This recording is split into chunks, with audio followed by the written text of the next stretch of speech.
So Glynis,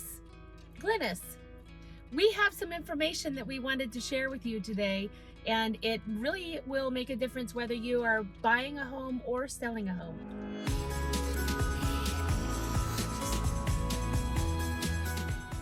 One of the questions that often my first-time home buyers ask about when they're getting ready to buy a house is the difference between pre-qualification and pre-approval.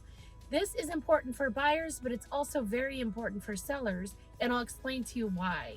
When you are pre-qualified, basically that means you've been working with a lender or you've used one of the websites that can kind of run your numbers with a loan officer or bank, and you are not giving any documentation. You're not reporting any of your W-2s for taxes, like the tax statement stuff. You are just getting an idea of what you can afford. It's nothing written, it's not set in stone. It's a good thing to do if you're not quite ready. If you are ready to buy your house and you're out actively shopping, you're using your agent, you're really seeing some things that you would like to make an offer on, pre-qualification is not enough. And in this very competitive market, you will most likely not win a bid or an offer with a pre-qualification, because basically it's just a promise. It's just like anybody saying, hey, yeah, I can afford that house. The seller has no idea whether you can or not. The alternative is a pre-approval. Now this is when you're working with a loan officer or a bank and you're actually giving all the documentation.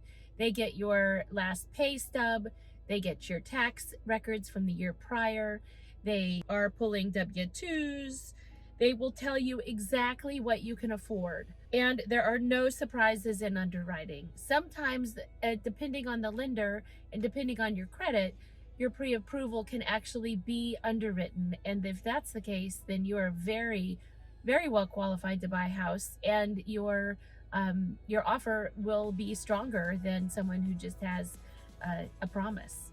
This is important for sellers to understand the difference between these two as well, and your agent should be very clear on this as you are looking at offers. If you have multiple offers or even just one offer, if you are getting offers that have a pre-qualification rather than a pre-approval, those are very different. And I would advise my sellers to make sure that they are accepting an offer that is pre-approved.